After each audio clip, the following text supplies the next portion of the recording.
I'd like to call to order the March 28, 2016 meeting of the Dover City Council. I would ask you to please rise and join me for the invocation by Chaplain Wallace Dixon, followed by the pledge to our nation's flag led by Councilman Jim Hosfeld.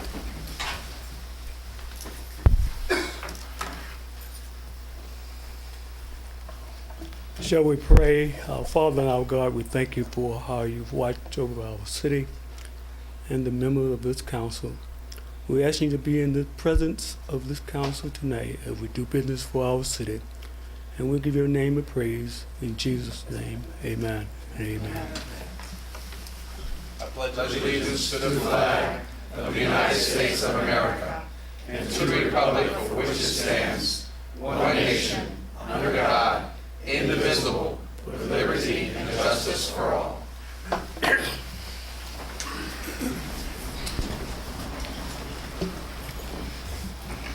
You have before you this evening's agenda. Are there any additions or deletions to the agenda? Mr. President, I make a motion to approve as presented. Second. Been moved by Councilman Hutchison, seconded by Councilman Neal to approve the agenda as presented. Is there any discussion? All in favor signify by saying aye. Aye. Opposed? Motion carries unanimously.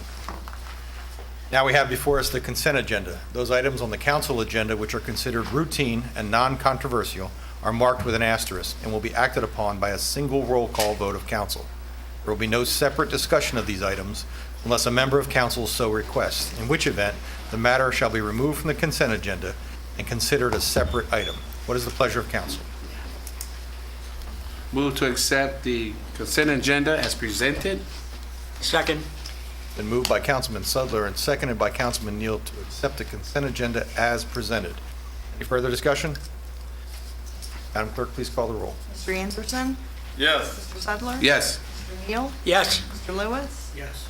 Mr. Hosfeld? Yes. Mr. Hare? Yes. Mr. Hutchison? Yes. Mr. Smith? Yes, motion carries unanimously.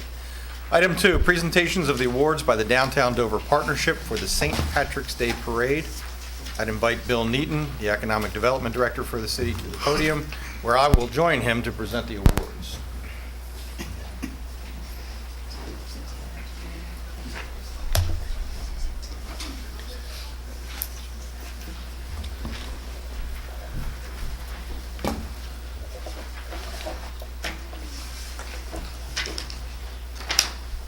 Let me say a few nice things first.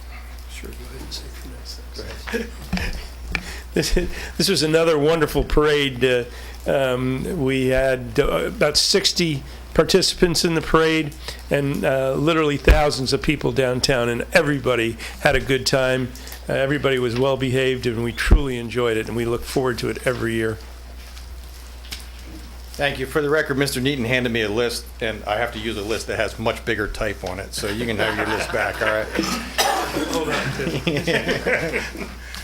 As I call, if you come down, and we'll be glad to, anyone who wants to come down and take pictures is welcome to come down onto the floor and take pictures, okay? First award is the Pot of Gold Award for anything with wheels except car clubs, and this goes to the Noor Shriners. There we are.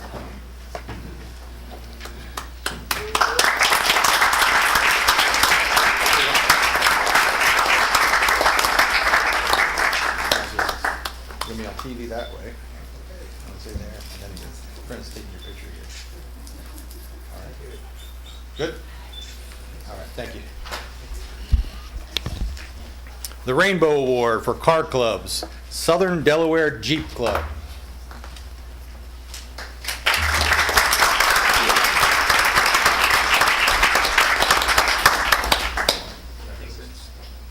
Bill, you want in on these photos?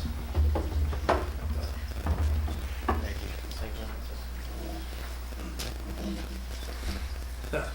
The Blarney Award for the best mascot.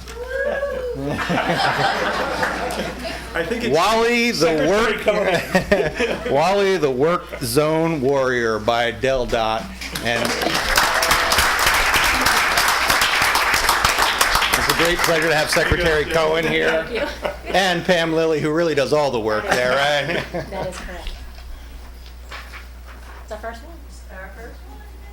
And everybody has complimentary work, Wally the Workers and Warriors in the white box. Thank you. Thank you very much. probably the largest contingent, maybe, if we count, the largest human contingent here anyhow, right? The Green Machine Award for the best float, the Irish Society of Delmarva.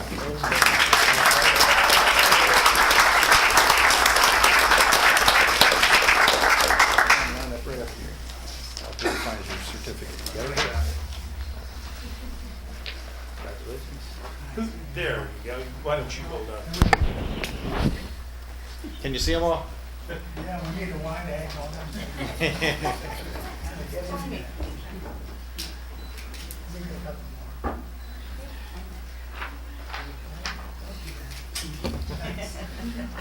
Congratulations. Congratulations.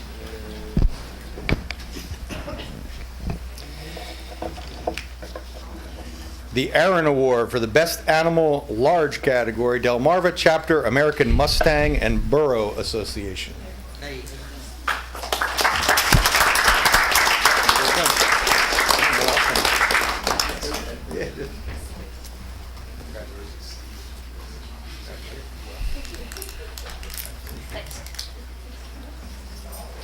You have a photographer with you? You want somebody to take a picture? Somebody else could He's do it good. for us. Oh, good. Can I trust you with my camera? It'll come back? Oh, You'll get blurry pictures back, that's it. that's okay.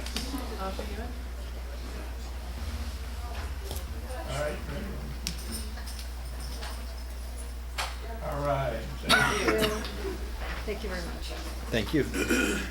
The Harp Award for the Best Musical Group, Irish Dancers.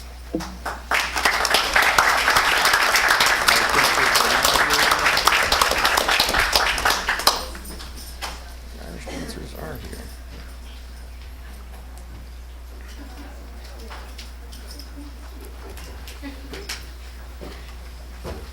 We have multiple awards for the dancers also, so everybody gets this. Great. All right. You can do that. Oops, sorry. Who needs this? Oh, thank you.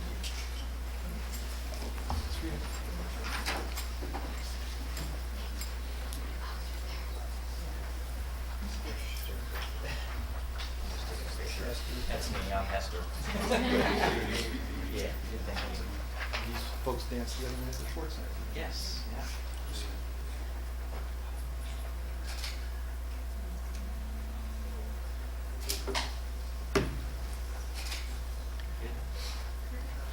Thank you.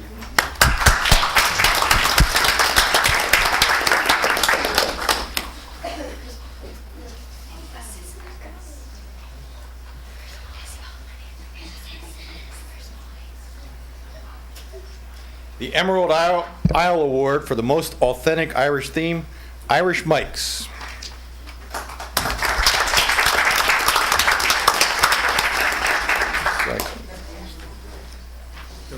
Okay.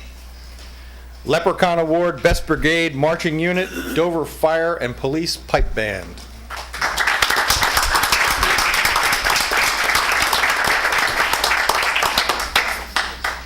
Congratulations. Congratulations. This is great.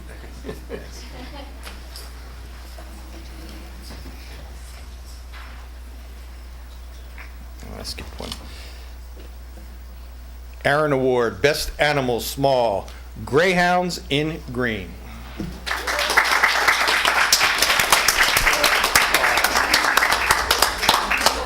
This is like the best night of my life. We have a camera, but we have nothing to Why don't you come around to the front of the podium for your picture, because that way the dogs. No, I was going to get a picture, and we'll get, somebody hold that, and I'll take the picture, okay? Yes. Very good. It's all set, right? Yes. You just have to hit the top button. This was a blast. Yes, it was.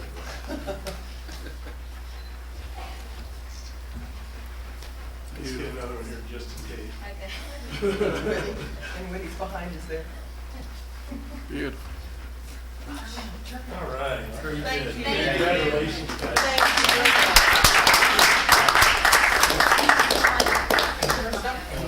Really a pleasure having you. you. We'll do it again. Good.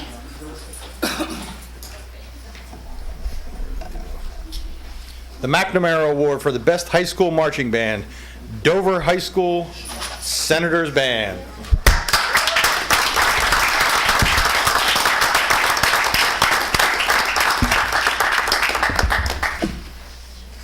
Accepting the award is a relatively new band director, Garrett George. Congratulations, Garrett. You want to introduce who else is here with you? Here, use the microphone. Stand in front so you get on TV. You got to use the microphone. Oh, really? Come on, I don't want to be on TV. We have our drum major, Chalet Horn.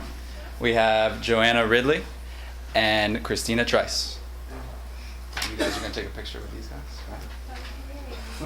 right? We have more.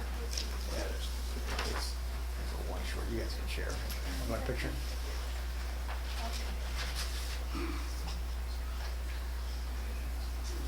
All right, thank you.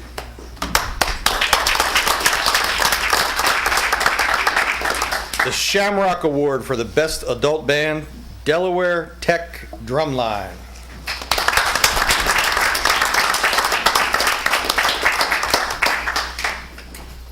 Who's going to take that? Congratulations.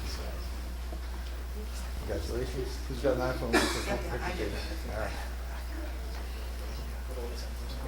You guys made my foot tap.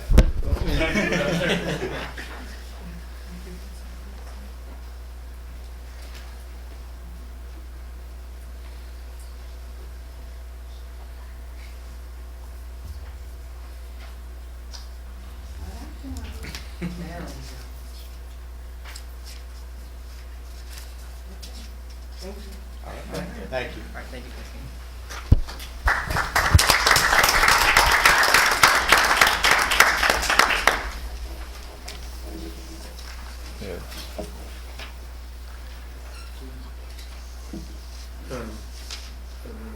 Okay.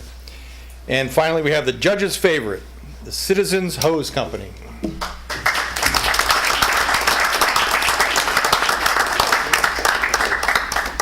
Congratulations. Yeah. Thank you. I think you gave them both of them. Oh, okay. All right. That concludes our awards. Mr. Neaton, would you like to say a few words before we? I do a lot of fun things in my job, but I have to tell you that announcing the Home for the Holidays Parade and the St. Patrick's Day Parade is probably the highlight of my job every year. It is just fun to see all the people from the city of Dover come out and enjoy themselves and have a good time. So thank you very much. Thank you. Mr. President? Councilman Neal. Mr. President, I'm very glad we didn't have any Easter bunnies left over for those greyhounds to chase around this building. Our next item on the agenda is item 3A, presentation, the 2015 Dover Police Department Annual Report. Chief Burnett.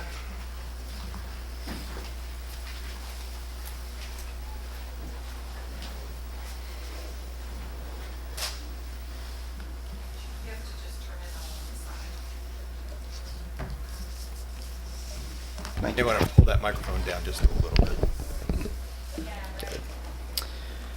Good evening. It's with great pleasure that I submit to you the 2015 Annual Report of the Dover Police Department. 2015 was a very challenging year, and the men and women of the Dover Police Department met the challenges head-on. We experienced 7 retirements in 2015, and out of those 7, there were 3 lieutenants, a captain, a master or 2 master corporals, and a lieutenant and a sergeant. The retirements created 21 promotions to include 9 new master corporals out of 18 master corporals, 7 new sergeants out of 9 sergeants, 4 new lieutenants out of 4 lieutenants, 1 new captain out of 2 captains, and 6 new staff officers out of 8 staff officers. The Dover Police Department has experienced major changes in supervisors and management over the past year. In addition to the promotions and retirement, the Dover Police Department brought back the cadet program. The department has 9 cadets. 3 of the cadet positions rotate and work security at the Dover Library. The remaining 6 cadets work predominantly in the downtown area of the city.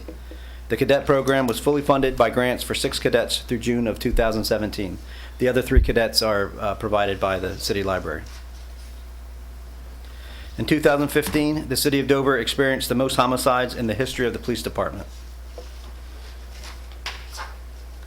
In March of 2015, we were reaccredited and received the Meritorious Award. This was our 4th consecutive year of reaccreditations. In 2015, the accreditation manager was civilianized and was restructured to include crime analysis. Retired Captain Robert Scott was hired to fill this position. The Dover Police Department received 39,131 complaints in 2015. That's 3,682 more complaints than in 2014, or a 10% increase in calls for service complaints. In 2015, the total Group A crimes remained fairly the same. There was a 1% increase, and Group A crimes include criminal homicide, kidnapping and abduction, sexual offenses, robbery, assault, arson, extortion, blackmail, burglary, larceny, motor vehicle theft, receiving stolen property, drugs, narcotic offenses, sexual offenses, gambling offenses, prostitution, bribery, and weapons of law violations. In 2014, the city experienced an astonishing 18% decrease in violent crime, which includes murder, forcible rape, robbery, and aggravated assault. In 2015, violent crime increased 11%. There were 7 homicides in 2015 compared to the 2 homicides in 2014. That's a 250% increase. Shootings increased 53% in 2015. We went from 17 to 26. And shots fired complaints increased by 59% in 2015, from 119 shots fired complaints to 189. This year we experienced 26 less robberies, which is a 34% decrease. In 2014 there were 76, and in 2015 we had reported 50 robberies. The Dover Police Department continues to excel in investigating major crimes. We have some of the highest clearance rate in the nation when compared to cities of a similar size. In 2015, 52% of the robberies that occurred were cleared. There were 81 burglaries investigated in 2015, which is 1 more burglary than we had in 2014. Of the 81 burglaries, 64% of these crimes were cleared. As you view the graphs on page 9 and 11 of the actual full report, you'll see that we have greatly exceeded national averages again this year in clearance rates.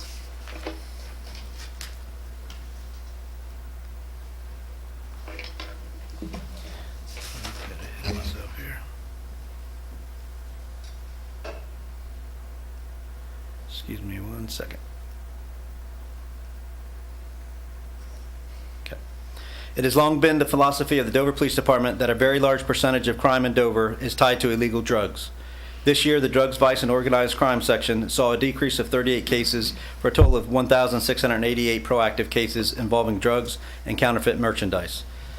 As a result of these cases, this group of officers seized significant amounts of illegal drugs and money. These seizures included 11,704 grams of marijuana, which is a 104% increase over 2014, 2,204 grams of cocaine, which is a 184% increase over 2014, 1,700 grams of heroin, which is 871% increase over 2014. And they seized, they seized $98,893 in currency. Along with the illegal drugs and money, the DVOC also seized 26 handguns from the city streets compared to 16 handguns the year before, which is a 63% increase. In November of 2014, the Dover Police Department installed a prescription drug box, drop-off box in the lobby of the police department. The DVOC unit is also responsible for the care and maintenance of this prescription drug drop-off box. In 2015, the DVOC unit received a total of 1,472.6 pounds of miscellaneous prescription drugs, which could have fell into the hands of children or illicit drug offenders. The number of crashes or accidents have decreased from 2014 to 2015. In 2015, they decreased by 3%, from 1,938 crashes to 1,879 crashes. Traffic arrests for calendar year 2015 decreased by 18% as compared to 2014. The total number of traffic arrests this year is 14,017 compared to 17,012 in 2014. We transferred 2 motorcycle officers to the patrol unit in 2015 due to the multiple retirements. A motor officer averages about 150 traffic arrests a month, which is the reason for the decrease in traffic arrests. Had those officers stayed on the motor unit, there's a good chance that there probably would have been another 3,600 traffic arrests, which would have put us right even with the year before. In 2015, we found that we had our extra duty, we increased it by 22.8%. So the men and women of Dover Police Department were able to meet the demands of the public that requested extra patrols or that were willing to pay for extra manpower. The police department put in an extra 11,994.5 hours of extra duty. In addition to the extra duty, we are very crafty and we're able to get a total of $342,796.55 of grant funds. Some of the grants came from the Criminal Justice Council. CJC was $21,908.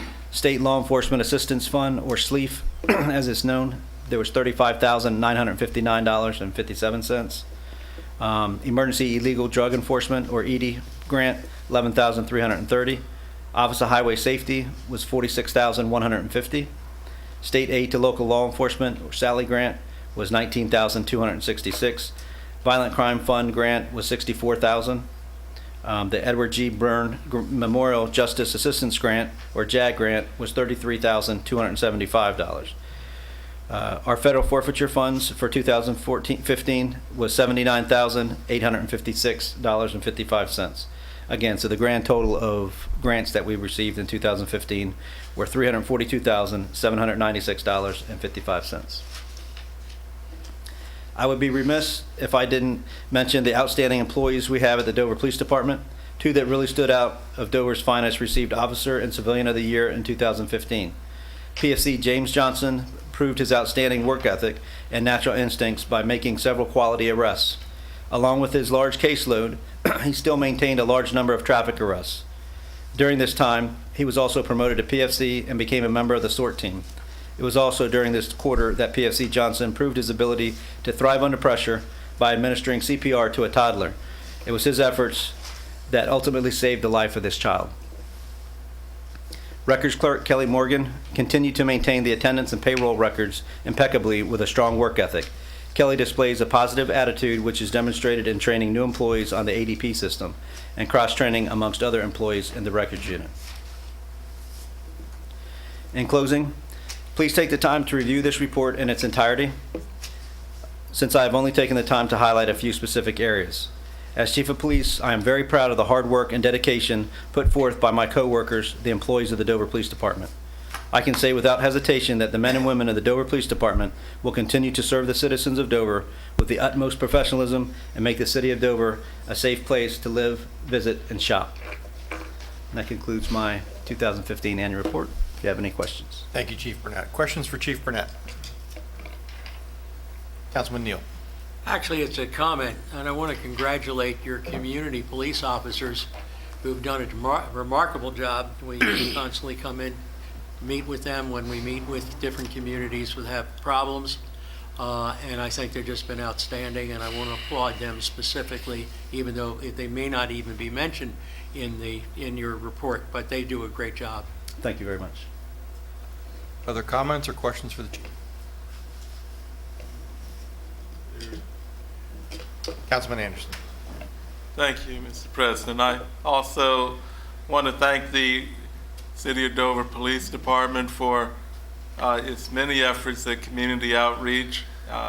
The efforts over the last 4 to 6 months have been tremendous to reach out into the communities and help build one community. I want to thank you for that. Thank you, and there's a lot more of that to come, starting April 1st. Councilman Hutchison. Chief, I certainly would like to echo the same comments as far as thanking you for the leadership and the overall efforts made by each and every one of the policemen and the total department. Looking at the department, and I look at the city that is changing every single day, and the demands continues to be placed upon you. I look at training requirements, I look at accreditation, and when I look at all those things, I can't begin to tell you how proud we are of the men and women of the Dover Police Department, from the top to the bottom. We've got a lot to be proud of.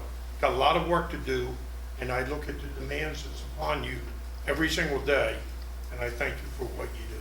Thank you, sir. Any questions or comments? Seeing none, I'll entertain a motion to accept the report. So moved. Second. Moved by Councilman Hosfeld, seconded by Councilman Anderson. Is there any discussion on the motion? All in favor signify by saying aye. Aye. Aye. Opposed? Motion carries unanimously. Thank you.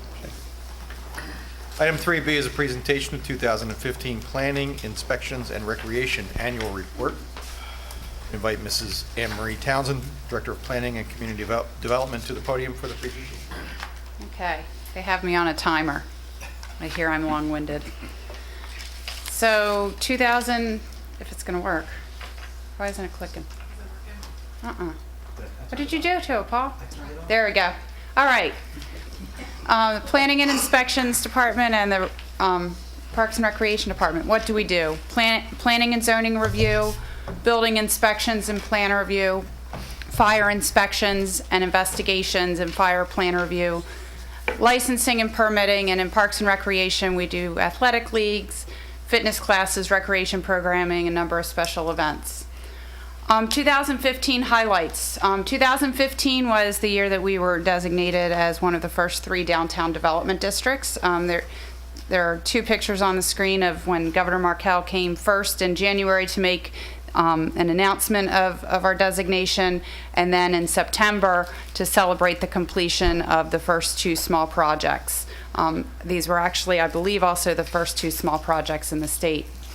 Very tightly connected to the downtown development district is Restoring Central Dover, and this is a plan that really came out of the community.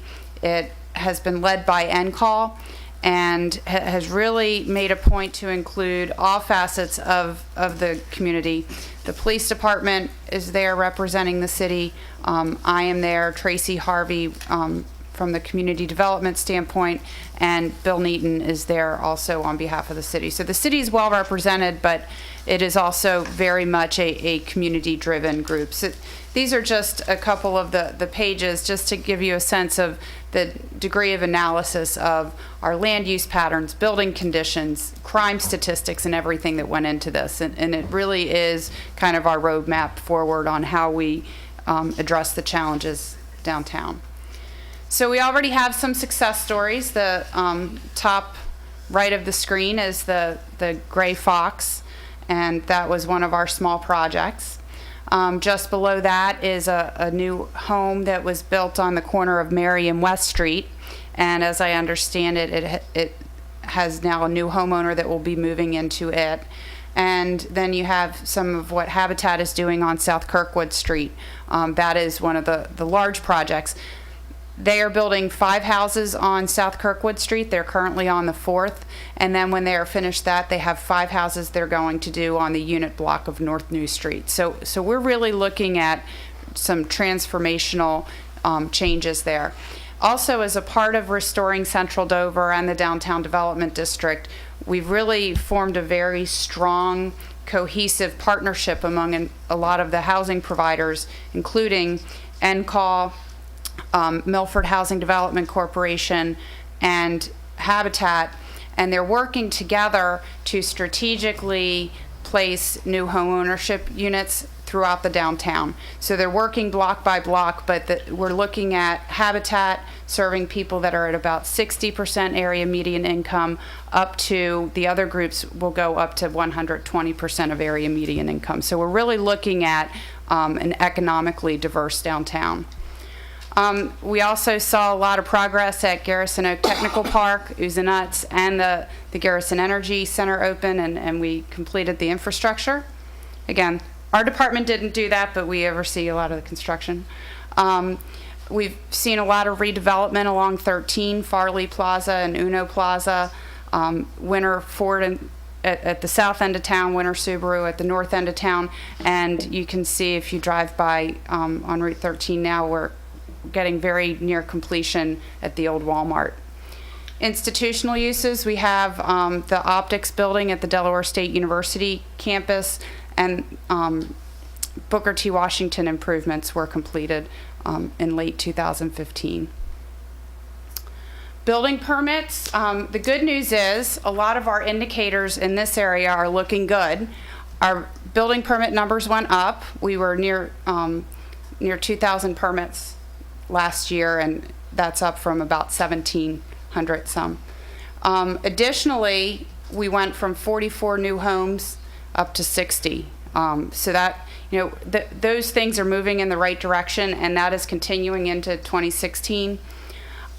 It looks like there's a drop in the business licenses, but I think what that represents is how we do the licensing around the speedway events. There's now this umbrella license that Dover International Speedway purchases, so we're not selling hundreds of individual licenses at the races and at the festivals. Our rental permits are up, which I guess is a little good and bad because, again, we want the home ownership. But some of this is also new apartments coming online. From a planning commission standpoint, our application volume is down from the prior year. We actually had another month where we canceled meetings due to not having enough business. Board of Adjustment is pretty much staying steady, and the bulk of our historic district review is administrative stuff, so we're looking at very small projects. We are thinking 2016 is starting to look much better than what we've seen the past few years at the Planning Commission. The Fire Marshal's Office, we had 89 fires. 59 of those were accidental. 303 inspections. I'm not going to read it all to you. You can see the numbers. Code enforcement, 72% of our cases were staff initiated. We had 6,700 inspections performed, a total of 3,341 cases. Vacant and dangerous buildings, we brought in almost $140,000 in vacant building fees, 275 registered as of the end of the year. We demolished 8 houses, 2 others were demolished by others, 6 of them were repaired. In the recreation arena, we've got 43,588 people using the Pitt Center. We had about 3,200 people that were in our leagues, and about 3,000 people attended the concerts on the green. So that's an increase from what we had last year. We did our Challenger sports programs. If you recall, that is, we work with Dover High and we reach out specifically to kids with developmental disabilities, and they come out and they're a football star for the day or a soccer star for the day. Our indoor field hockey and ladies lacrosse leagues are quite popular. Our summer camps, I think you all know we initiated a new soccer league, and we've been working to plan for the future with the recreation needs assessment and bicycle and pedestrian plans. This is just some of our bicycle events. These events, through the initiation of our bicycle and pedestrian subcommittee, are becoming larger and more fun. We have a cleanup at Silver Lake, card making classes, our camp counselors, fitness classes. We have a lot to offer, and our staff is really good at trying to plan diverse programs. So with that, I would take any questions. Questions for Mrs. Townsend? Councilman Sutherland. Yes, in regards to the rental permit issues, you said they're going up, whether it's good or bad. What is the bad aspect of the rental permits going up? One of the trends that we've seen in recent years is houses that were previously owner occupied becoming rentals. So when we see a lot of increasing of the single family units into rentals, we want to make sure that we keep that balance of rental and ownership, and as you know, we've spent a lot of effort in that regard in the downtown. We've also, though, had a number of projects come in that bring in new apartments. The Blue Hen apartments are the phase 2 are about to get under construction. Leander Lakes are under construction. So there are also some apartment complexes that would also explain an increase in rental permits. So is that bad? No, that's not bad. Oh, because I was just... No, the concern, we were seeing, there was a period of time where we were seeing an increase in rental permits without new apartments coming online. Okay, which was, the concern is, not losing that balance between home ownership and rentals. Thank you. You're welcome. Councilman Hosfeld. In regard to planning inspections, if you have a home in a neighborhood from last year, you had issues with it, complaints were called in, and the city ends up cutting the grass. Yes. Is that a complaint that has to be renewed each spring, or does that carry forward? Or? If we've cut the grass in the last 18 months and there's a grass violation, we just cut it. We can just cut it. We don't have to go through the notification process. If we haven't cut it, if we didn't cut it last year and we get a complaint about tall grass, we would have to go through the notification process. So April is always a tough month because that's when the grass starts growing, and it takes a while to get before people are noticed, and then we can move to cutting it, unless of course it was cut last year. Okay, thank you. Other questions or comments from Mrs. Townsend? Councilman Sudler.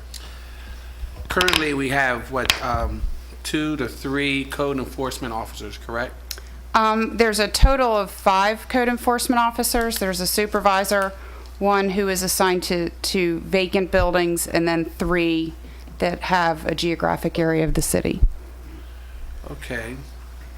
How many are we looking to fulfill? Do you think that the 3 that are assigned to the geographic area is enough for 38,000 or 37 plus? Just like with any department, they can be stretched thin, but I think that, we're able to stay on top of things, maybe not resolve things as quickly as we would if we had more staff, but I think with what we have, we've done a pretty good job. My final question is, when's the last time you interviewed a pool of prospect code enforcement officers? We did interviews about a month ago to fill a vacancy. Other questions or comments from Mrs. Townsend? Seeing none, is there a motion to accept the report? So moved. Second. Moved by Councilman Neal and seconded by Councilman Hosfeld. Is there any further discussion on the motion to accept the report from the Planning, Inspections, and Recreational Annual Report? All in favor signify by saying aye. Aye. Opposed? Motion carries unanimous. Now go to agenda item number 5, evaluation of proposals, overhead line work. Mr. Koenig, would you please brief us on this item? Thank you, Council President Slavin. In the packet is an action form coming out of the Electric Department and the support documentation for overhead line work. This is routine scheduled and unscheduled work on the electric distribution and transmission systems, including the rebuilding of pole lines, potentially required by city work crews and emergency situations as necessary. The staff prepared the documentation, sent it to the city's purchasing agent under number 16-0018EL early in the fiscal year. At that time, we only received 1 submission, so staff rejected that submission and re-released the request recently under 16-0032EL. And this effort resulted in the submission of 6 vendors. Those submissions were complete, and the potential vendors were all deemed capable and competent, and therefore pricing ultimately was the determining factor. The staff evaluated each of the vendors using 2 jobs that were completed in the last 5 years, and then they had criteria related to location, experience, response time, and price. Based on the review of the proposals, the staff is recommending award to Rock Creek Line Construction out of Greensboro, Maryland. Fully, the recommendation is staff recommends awarding a blanket overhead line work contract to Rock Creek Line Construction from Greensboro, Maryland for a 3-year initial period based on staff evaluation. The electric director, with the concurrence of the city manager, can exercise options to extend the contract in 1-year increments for a total contract period of 5 years per the pricing included with the submittal. Happy to answer any questions. Questions for Mr. Koenig? Councilman Sudler. Yes, I see that the bids are very close. So I know you did due diligence in selecting one. But my question is, what is the determining factor, the one determining factor that led you to go to Rock Creek Line Constructions, other than the fact that it's the lesser amount of the bids? I know that sometimes we may go for, well, as a contractor, we may look at who has the least amount, but doesn't mean that's the best quality of service.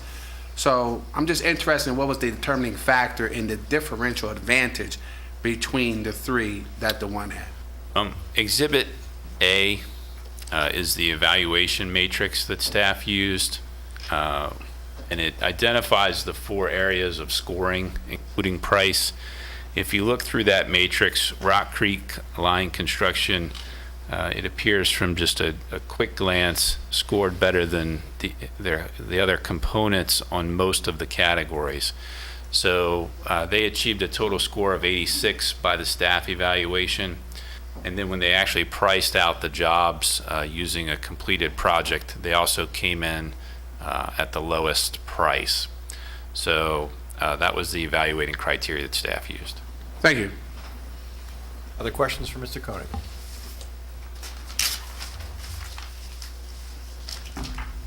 Hearing no questions, what is the pleasure of council? So moved to accept staff recommendation as presented. Second. Been moved by Councilman Sudler and seconded by Councilman Anderson to accept staff recommendation of awarding a blanket overhead line work contract to Rock Creek Line Construction, Greensboro, Maryland, for a 3-year initial period based on the staff evaluation. The electric director, with the concurrence of the city manager, can exercise options to extend the contract in 1-year increments for a total contract period of 5 years per the pricing included in the submittal. Is there any further discussion? Madam Clerk, please call the roll. Mr. Anderson? Yes. Mr. Sudler? Yes. Mr. Neal? Yes. Mr. Lewis? Yes. Mr. Hosfeld? Yes. Mr. Hare? Yes. Mr. Hutchison? Yes. Yes, motion carries unanimously. Agenda item 6, old PW2 site improvements, engineering design fees, change orders. Mr. Koenig, please brief council on this item. Thank you again, Council President Slavin. In the packet tonight is a very long, detailed 2-page action form regarding design fee change orders related to the old PW2 site improvements. On the second page is a very detailed step through of the project, so I'm going to try to give an overview where we stand.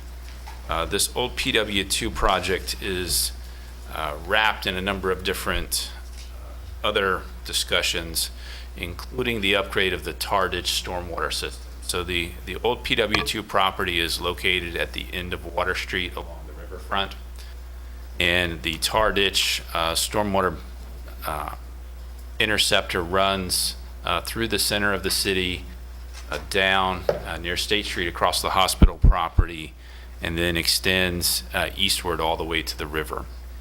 We have been, for more than 2 decades, talking about the flooding at Water Street and the potential, probably over the last 10 years, of the abandonment of old PW2. Going back to September of 2014, when we originally got a design contract approved, it was originally for first component was $150,000. 50% of that was from the city of Dover. 50% of that, $75,000, was a state planning grant associated with stormwater.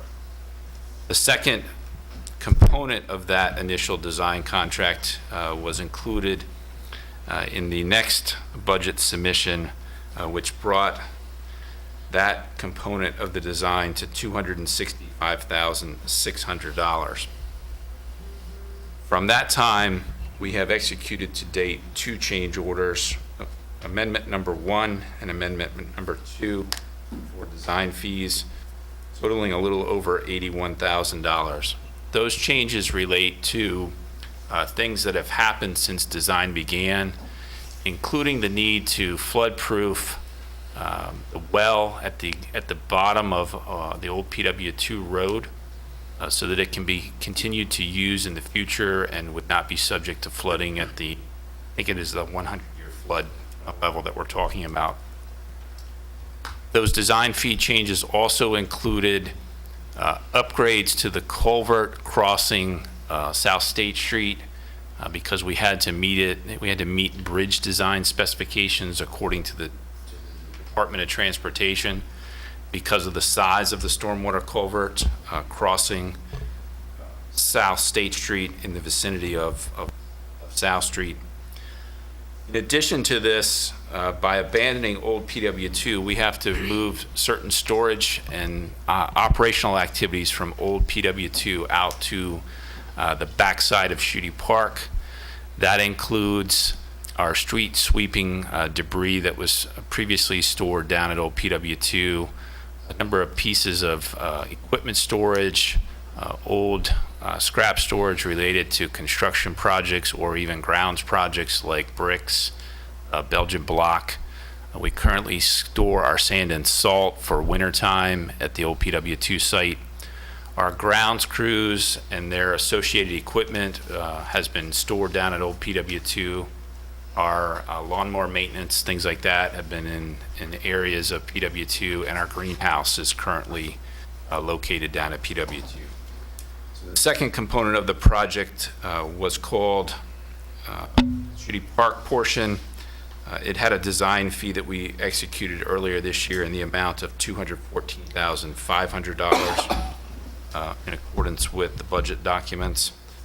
Tonight, we're before you because our authorization to sign additional amendments has exceeded the city manager's authority. There are 3 additional design amendments. Amendment number 3 in the amount of $25,670. Amendment number 4 in the amount of $10,000. And amendment number 5 in the amount of $6,300.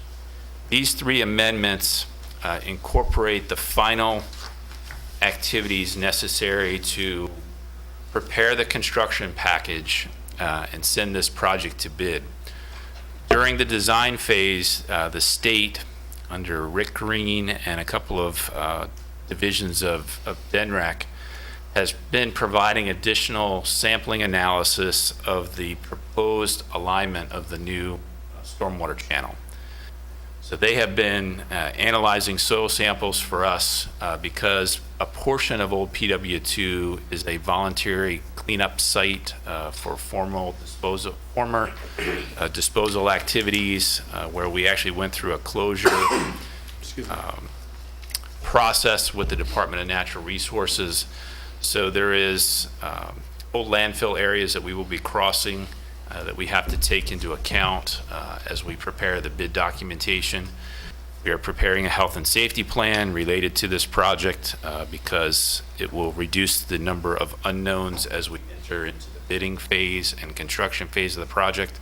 So these last 3 design amendments address those issues and are intended to reduce our construction risks once the project is released to construction. If you look at the last paragraph on the second page, staff would argue that these amendments are necessary and required to complete the design phase and progress towards construction. The current construction estimate of the stormwater interceptor extension, the open channel construction, the wetlands construction, as well as the abandonment of all existing or no longer used facilities at PW2 or old PW2, as well as flood-proofing the existing drinking water production well at this site. That project is estimated currently at $7.6 million to complete those activities. The construction improvements related to Schutte Park, which are under the design component for Schutte Park, are going to be estimated separately. Have, I think, a separate project number when they go to construction. But this should complete all of the design improvements necessary to build what's called the Tardich Stormwater Interceptor Improvement and associated wetlands. This project, over the years, has evolved into what is now basically an economic development project because of flooding that's associated with the parking lots at the new Bay Health Medical Center, as well as flooding at Water Street. If you were to review the design alignment of the piping across Bay Health, you'll find that this piping is crossing what used to be the old Del Dot yard. And as we enter final design and start meeting with potential funding partners for the construction phase of this project, we're hopeful that we can bring in additional funding from state legislators, potentially DENREC and also potentially DELDOT to offset some of the estimated construction costs for the project. But to get to construction, we have to finalize all the design components, and therefore tonight staff is recommending that City Council approve the three amendments, amendment number 3, 4, and 5, to change the design scope and amend the contract value by $42,000. This funding will come out of unearmarked money associated with the street program at the moment, and would be complete for design in FY16, so that we can move to construction, hopefully in sometime in FY17. Happy to answer any questions. Questions for Mr. Koenig? Councilman Hosfeld. So how much have we spent or will we spend just to get to this, just to get to where we got to find 7.6 million? The total cost roughly for design is $604,000. And that's just to get us to the point to where then we got to find funding. That's to get us to construction documents, yes. Okay, thank you. Councilman Hare. Do we, I don't know how I want to say this. We've talked about some other properties and everything. Is the spending the 6, 7, 8 million, whatever we're going to be spending, is that kind of getting ahead of ourselves if we decide on some other issues that we might want to be building in another area, that this could be incorporated with that? No, the abandonment of old PW2 is necessary just to complete the I stormwater understand that. project. I'm talking about Shooting Park. So the Shooty Park activities, when we talk about potential replacement of warehouse facilities and stuff like that, I do not believe that any final activity that we authorize at Shooty Park will conflict with that, because we have large material storage that's going to be necessary anyway. So we have leaf piles, we have sweeper piles, we have the salt barn that's already scheduled to move out there. If we were to build a combined warehousing facility that would address the city needs into the future, there may be a small level of redundancy, but as we go to construction for improvements to Shooty Park, I think we would start reviewing that as part of the potential warehouse replacement. So I don't want to end up with dual facilities or build facilities that would take away from a potential combined site. But the area at the back of Shooty Park is really used as a storage facility right now, and it will continue to be used, whether it's being used for ball field maintenance. The leaf piles take up a very large amount of space out there. There is no discussion at this point if we do a combined warehousing facility to move leaf mulching and stuff like that to a new warehouse facility. But we wouldn't need to spend $7 or $8 million for leaf storage and salt barn storage. We're not proposing to spend $7.6 million for that. The 7.6 is only for the stormwater and abandonment of the old site. The altering Shooty Park in the back has a separate construction estimate that I don't have tonight. Other questions for Mr. Koenig? What's the pleasure of council? I Councilman Neal. move for acceptance. Moved by Councilman Neal. Is there a second? Councilman Sudler seconds the motion. Any further discussion? Madam Clerk, please call the roll. Mr. Anderson? Yes. Mr. Sedler? Yes. Mr. Neal? Yes. Mr. Lewis? Yes. Mr. Hosfeld? Yes. Mr. Hare? Yes. Mr. Hutchison? Yes. Yes, motion carries 8-0. Item number 7 is a rezoning request, first reading of proposed ordinance 2016-15. Recommended for referral to the Planning Commission on April 18, 2016, and that a public hearing be set for May 9th, 2016 at 7:30 p.m., at which time the final reading and council action will take place. Copies are available at the entrance of the council chambers and can be obtained from the city clerk's office. Mrs. Townsend, I would request that you brief council on this request for rezoning. Thank you. This is a rezoning request from Dover International Speedway for the 291 acres of land owned by the Speedway under various zoning classifications to be rezoned to RC, recreation and commercial.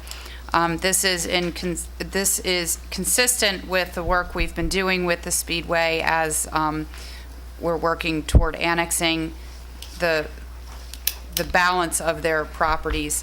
The annexation first reading happened at the last meeting, and this is the associated rezoning application. So what this does is it puts everything under one zoning classification and therefore under the same set of rules. Questions for Mrs. Townsend? Councilman Sutler. Now, this is the property that has in the past been designated or zoned as agriculture. Some of it, yes. Okay. Can you define agricultural zoning, the sum of it? The agricultural zone allows for agricultural uses and very low-density residential development. What are some of the restrictions? You say low density. Like, do they allow activities? Like, will be permitted? The temporary activities would be permitted, but what we're looking to do is better manage the whole festival area under one consistent classification. Right, I understand that. Okay, I'm just trying to understand the agricultural zoning definition. Okay. It allows for sale of agricultural products, the keeping, growing of agricultural products, but then also low-density residential, and some potential cluster residential development. Thank you. Other questions for Mrs. Townsend? Seeing none, if there are no further questions, I'll entertain a motion for its referral as recommended. So moved. Second. So moved by Councilman Herron, seconded by Councilman Neal to refer the matter as recommended. Any further questions? All in favor signify by saying aye. Aye. Opposed? Motion carries unanimously. I will now defer to the city clerk for the introduction of the proposed ordinance in accordance with section 1 through 9 of the Dover City Code. Mrs. McDowell. Proposed ordinance number 2016-15, amending the zoning ordinance and zoning map of the city of Dover by changing the zoning designation of 14 parcels of property located in 3 areas. East of Lipsick Road and west of State Route 1 is Area 1. East of State Route 1 and south of Pit Stop Lane is Area B. And north of Cemetery Lane, adjacent to the city limits, is Area C. This constitutes the first reading. The final reading is scheduled to take place on May 9th, 2016. Agenda item number 8, first reading of proposed ordinance 2016-14. Amendments to Appendix B zoning require a public hearing. It is recommended for referral to the Planning Commission on April 18th, 2016, and that a public hearing be set for May 9th, 2016 at 7:30 p.m., at which time the final reading and council action will take place. Copies of all proposed ordinances are available at the entrance of the council chambers or can be obtained from the city clerk's office. Mrs. Townsend, can you please brief us on the amendments? Yes, sir. This is really a cleanup amendment in the parking section of the zoning ordinance. If you look at line 17, it says supplementary parking for multiple dwellings, including duplexes, multiplexes, and apartments. The term multiple dwellings is defined in the definitions, and it does not include the term duplexes. So this creates confusion, and the requirements would make it inconsistent with how we would want to see duplex houses developed. So we looked at eliminating the term duplexes, but determined that since multiple dwellings is already defined, that striking the remainder of those words would be appropriate to avoid any potential confusion in the future. Questions for Mrs. Townsend? Councilman Sudler. What is the main confusion that we seem to be concerned about to make this change? Okay, so again, this was initiated because we are working with a developer who is building duplexes. Right. And we were trying to work with the developer to put the parking off of the street and have shared driveway aprons so that the driveways would be adjacent to each other. And what this says is that no parking space shall be located in any front yard or within 3 feet of any lot line or inside or rear yards. So what that means is that you would not be able to, for duplexes, have parking in front of the houses or adjacent driveways because they would have to be set back. Some of those things might make sense for apartments if you're looking at an apartment complex, but it is out of character with how we would lay out townhouse or duplex units. Thank you. Other questions for Mrs. Townsend? If there are no further questions on the proposed amendments, I'll entertain a motion for its referral as recommended. So moved. Second. Been moved by Councilman Hare and seconded by Councilman Neal. Refer proposed ordinance 2016-14 as recommended. Any questions on the motion? Question. Councilman When you Sutton. say deferred, meaning? Referred. Referred, meaning? So the schedule will be the referral to the Planning Commission on April 18th. Okay. Public hearing set for May 9th, 7:30 in front of council, and that's when final adoption will take place. Okay, thank you. Any further questions? All in favor of the motion signify by saying aye. Aye. Aye. Opposed? Motion carries 8-0. I'll now defer to the city clerk for the introduction of the proposed ordinance in accordance with section 1-9 of the Dover Code.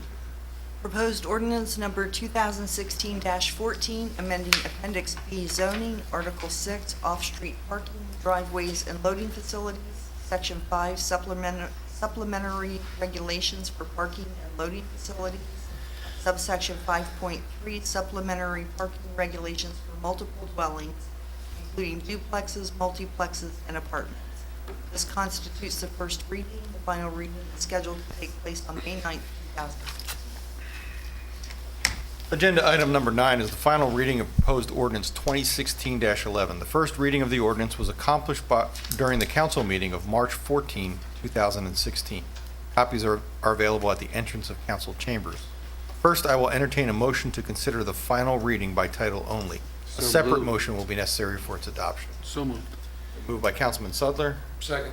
seconded by Councilman Hare to allow for the motion to be considered by title only. Is there any discussion? All in favor signify by saying aye. Aye. Opposed, motion carries 8-0. Proposed ordinance 2016-11, amending Chapter 102 Taxation, Article 6 Exemptions, Board of Assessment Appeals, Section 102 through 182, authority to exempt real property from taxation. What is the pleasure of council? Councilman Neal. Move for adoption. Councilman Neal has moved the adoption. Is there a second to the motion? Second. Second by Councilman Hutchison. Any discussion on the motion? Councilman Anderson. Thank you, Mr. President. Mr. President, I have concerns with this particular ordinance and the precedent that it sets.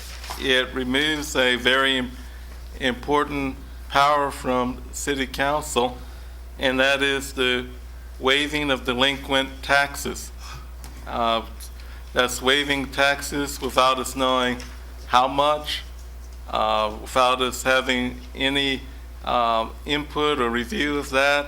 That's something I personally don't believe we should do. It raises the question to me, the developers that paid their taxes while all of this was going forward, while they were developing their housing complex, they were putting in the improvements while they were getting up to street dedication or 80%. There's nothing in here that says that the ones that paid their taxes get their money back, but the ones that didn't pay their taxes have it waived. That raises an area of concern to me. Cody, you want to respond to that? Yes, this is a cleanup ordinance, and the reality of it is a lot of these developers have organized under LLCs in areas like the village of Westover, I think the Stony Creek subdivision was one of the ones that was on the list. And the developer LLC is no longer active, it's defunct. And the property owners, the adjacent property owners in the subdivision would be saddled with paying taxes on this property, or simply not paying the taxes on this property, and us trying to chase the property owners adjacent to it for these taxes. This is not a situation that happens very often. I think we have a handful, maybe 4 properties that this has happened, or 4 groups of properties that this has happened with in the city of Dover. Because under normal development standards, we require the developer to pay the taxes in full until the point where they dedicate the open space over to the homeowners association, and then the homeowners association can apply for the exemption. The purpose of this amendment to the code is to ensure that if a developer goes bankrupt and there's nobody to collect the taxes from, that we don't turn around and try to collect the taxes from the property owners who had previously been depending upon the developer to pay it. And this property would be subject to a real estate property tax exemption. However, in the case of like the Village of Westover, because the property has not been turned over to the homeowners association, the HOA cannot apply for a tax exemption. Therefore, the taxes keep ticking up on this property. There is no ability for the city to collect the property because the LLC is defunct. So I understand your concerns. However, I think that this amendment is appropriate, and we can inform council of the action that's taken at the assessor's level through some type of reporting, so that you'll be informed of any kind of wiping or forgiving of taxes and or penalties associated with the invocation of this new language. Thank you, Mr. Koenig. That one question, and that is, why wouldn't you just bring that issue to council and say this one's bankrupt, just like you would other waivers, such as associated with properties that have liens on them, which we do all the time when we have other properties with liens that have been demolished or whatever else. In this case, Mr. Anderson, to be quite honest, I think the staff considered this what we would call a lien process improvement, where we would not have to bring it all the way up through council, because ultimately we believe the decision would be the same. We have no ability to collect these taxes, and they're distorting the delinquent tax roll. So you can make the requirement that we come up through the system like that. However, we believe that the conclusion is the same, and it takes less. It's more of a streamlined process if we do it without council interaction in this case. Thank you. Councilman Sudler, Well, I then think Councilman I'll Hare, yield then to Councilman Councilman Harris. He had his hand up before. I think, Mr. Koenig, if I'm not wrong, I think this is just basically space that is really no good to anybody. It's not, you can't build a house on it. Well, it's good to everybody from a community standpoint, From a because community, it's open space, a lot of it's got a water, yeah, this is platted open space, so you can't build a house on build it. on it. You can't you can't do anything but a community feature on this type of it's land. not like typically. someone who hasn't paid their house taxes and that's a piece of land that could be recovered from or whatever. Yeah. It's just strictly property that can't be built on. It's only the homeowners are the only ones that can benefit from the open space. So I would agree. that was my impression of it. Yes. Okay. Councilman Sudler, and then Councilman Lewis, then Councilman Neal. Councilman Well, Sudler. I guess my main concern is the input that Councilman Anderson brought to our attention, the input from council in regards to this matter. So is that true that as the language states in this ordinance, that city council would not have input or any power in regards to delinquent taxes being waived? Only as it relates to this, the last paragraph in blue, where there is public parkland or open space related to a subdivision, and it is more than 80% complete, I think, or the developer has 80% completion and/or street dedication. Okay, thank you. Councilman Lewis, and then Councilman. Mr. Koenig, if Can I ask this you was to use your implemented- microphone? If Councilman? this was implemented, would it apply to just newer communities, or would it apply to existing communities over 10, 15 years old? Specifically, this will apply to the village of Westover, which actually began construction, I think, in 93, 94. The areas that are in question right now are in phases 3, 4, and 5, I believe. So they date back to probably 15 years of taxes in some cases.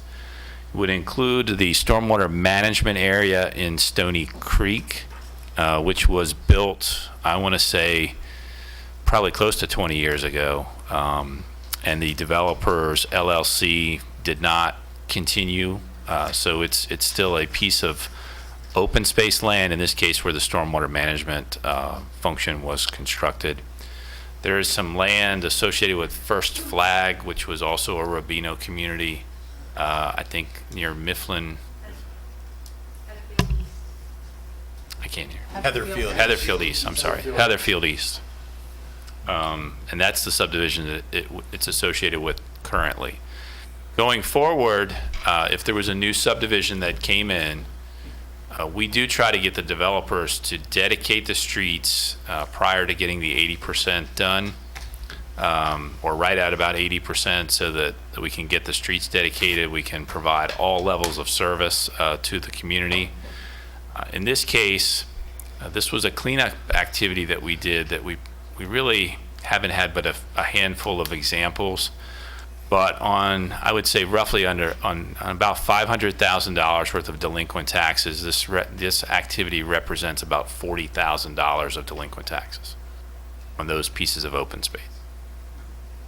If I could offer comment here on some of that, it's my belief that some of these homeowners associations are being held hostage unless we clean this up. Where I reside is one of them. Right. They can't do anything to improve the land until we get clear of this tax issue, and this is one way, as Mr. Koenig has said, to kind of streamline that function and get it done. Yeah, in my situation, real briefly, my homeowners association is delinquent in taxes because of the fact, you know, Ms. Townsend knows of the situation. Right. All right, I have Councilman Neal and then Councilman Sudler. Councilman Neal. Common interest communities, and this falls into that common interest problem. The state has actually has an ombudsman, an attorney, assistant attorney general, deputy attorney general, who handles the problems within here that you can go to. I think the question that we have would be, can this be amended so that it says when this occurs, that the council is informed as to what the problem is and why it's being done? And if it is, I would make a motion to amend it, to say, please, that we are to be informed when this does occur. I do not disagree with what we're doing, but that we should be informed. Councilman Sudler. I pretty much concur with Councilman Neal that not only should we be informed, but possibly have some input and some say. I'm a little concerned about that, and that's my major concern. In addition to the fact that, have we reached out to all of those other homeowner associations to get input from them to see where they stand in this situation? Because pretty much this may be like maybe my second time hearing about this dilemma. Mr. President, I would ask Ms. Bundick if she actually publishes an exemption report in her Can you come down to the podium? Stuff, because I believe when all these exemptions are granted by the assessment board, that there is some type of document that's created. When properties are exempted from taxes, we take it to council, and they have to have the final say on that when it comes through. The ordinance, as it's written now, gives the assessor the power to exempt the property once it goes into a homeowners association. And what this is essentially doing is changing that so we can exempt it at the assessor level when it becomes 80% complete in that phase or for that whole development. So that's the first change that we've made. And the second one, and I don't know if this is going to go past these particular properties as far as waiving the delinquent taxes, because I think we have the Clean Hands Act that we have now that we didn't have, I believe, back when Village of Westover went defunct. Those properties went defunct, that they would have to be clean hands, which would mean pay their property taxes before they can get final permits and dedication. Am I correct in saying that? Right. So I don't believe that I think this part of the ordinance is strictly for these particular properties that we're bringing forward, that's Mr. Koenig discussed Quick 2 weeks question. ago. Sure. I have a councilman here. Yes. Go ahead, Mr. Sutler. Sutler, go ahead. Are they aware, those agencies or those homeowner associations that, will probably, you're saying probably be taxed like 15 years prior to moving forward? Are they aware of that? Is that the case, or am I misunderstanding I don't know if I that understand. situation? When you said 15 years ago, When Village of Westover was Right. beginning and they went defunct, I don't believe the Clean Hands Act was enforced so will then. they be penalized? I guess I'm trying to get a better understanding as to what we're going to do here. Well, In layman's terms, I think what we're trying to do is, if there's any delinquent tax bill attached to a private company that no longer exists, we're not going to allow the homeowners association to have to be held hostage while we try to get money out of a defunct organization. Okay, thank We're you. just going to waive that tax, That makes that sense. tax to me. bill to allow the homeowners association to then manage that property. Thank you for the clarity. That's what I Does that needed. Thank you. summarize it fair? Yes, what we would like to Thank do is to declare these exempt after tonight and to waive the taxes that are due on these particular properties. Thank you for the clarity. And we're waiving for the taxes because we're not going to collect them. Correct. We can't sell them at sheriff's sale. Yes. Thank you. Thank you very much. That's what I needed. Councilman Hare? Yeah, I was just going to say that, to me, it's a no-brainer. I mean, this is basically example at Stony Creek. Okay, if we don't do this, then we got, all the people that live in Stony Creek are responsible for that, I call it pond. It's not valued, it's not worth anything. And so I think, now, I don't have a problem with every time that we do it, that you just make a note to council and say, here, this development, we just did the same thing. But this is a benefit to the homeowner. Right. I mean, it's, now, if it was a buildable piece of property, that's different, but it's not. It's just a hole in the ground, or open space that can't be built on. Thank you for clarity. Right. Other questions on the motion? No, motion. So the motion that's before us is the adoption of the ordinance. Any further discussion? Madam Clerk, please call the roll. Mr. Anderson? No. Mr. Sutherland? Yes. Mr. Neal? Yes. Mr. Lewis? Yes. Mr. Hosfeld? Yes. Mr. Hare? Yes. Mr. Hutchison? Yes. Mr. Slavin? Yes, motion carries 7-1. Agenda item number 10 is city manager's announcements. Mr. Koenig. Thank you, Council President Slavin. I have two very brief ones. As Ms. Townsend indicated in her presentation earlier tonight, the City of Dover has been promoting the downtown development districts. And along that line, the Planning Office as well as the Economic Development Office will be holding a series of public information sessions for a total of 3 to discuss opportunities for downtown investment for businesses and homeowners. These workshops will be held on Wednesday, April 6th at 9 a.m., 4 p.m., 6 p.m. at the Baird Plaza Community Room located at 200 West Lockerman Street. Second announcement, as I've indicated over the last few weeks, staff has been working on our delinquent utility lists and a backlog of collections. Assistant City Manager Kirby Hudson has indicated that we are making progress on that issue, but it would be what I would consider steady and slow progress.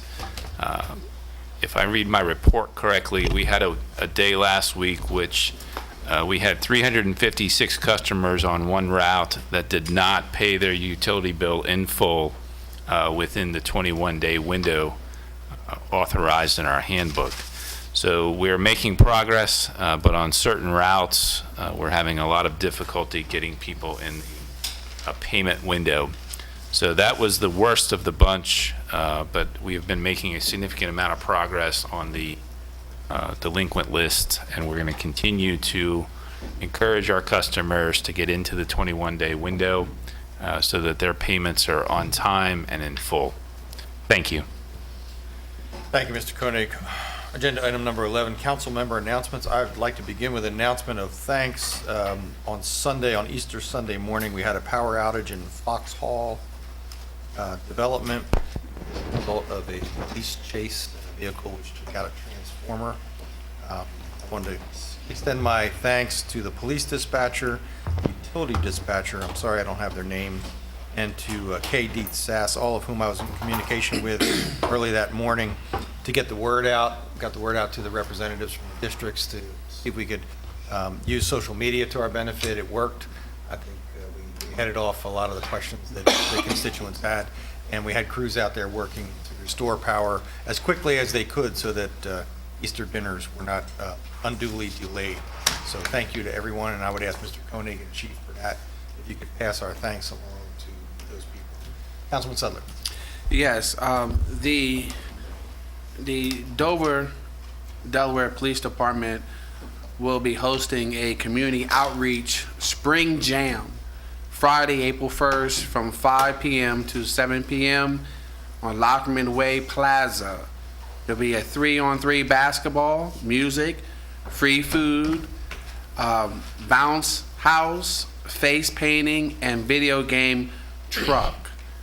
Please come out and attend and show your support. In addition to that, the 4th District will hold their first annual 2016, not annual, but quarterly 2016 community meeting in April, which we will, Councilman Anderson and I, will be announcing next City Council meeting, the first City Council meeting of April 2016. Thank you. Other comments? Councilman Hosfeld. I do. Our pedestrian bicycle subcommittee, which is a subcommittee of the Safety Advisory Transportation Committee, is hosting, along with our Parks and Rec Department, is hosting the first annual Dover Dualathon. And it's an event where you can come out and run, bike, and then run some more. And that is being held on April 23rd, 2016. I have a pamphlet here, and I'm sure we can obtain other pamphlets here at City Hall if anyone is interested in that event. Then the last event, or the last announcement I have is, I know we have people within the city limits that need work. Dover Downs and Dover National Speedway are hosting a job fair on April 2nd. That is this Saturday from 9 a.m. to 1 p.m. at the 4th floor of the Hotel Casino in the Diamond Room. So if you're interested in some work for our major events this spring and summer, please come up and see us. Thank you, Councilman Hosfeld. Councilman Anderson. Thank you, Mr. President. I would like to also make an announcement that we have a couple of major events, one being right here this Tuesday with the Council of the Whole. There's been a number of concerns about shootings that have happened, and on the Safety Advisory Committee, we're going to get some information about some possible solutions to that as well. And I'd like people who are interested in that to come out and listen to some information that'll be coming up tomorrow. Thank you, Councilman. 6 p.m. Other announcements from council members? Seeing none, I'll entertain a motion to adjourn. Second. Moved by Councilman Harris, second by Councilman Lewis. All in favor signify by saying aye. Aye. Opposed? We stand adjourned. Thank you, gentlemen.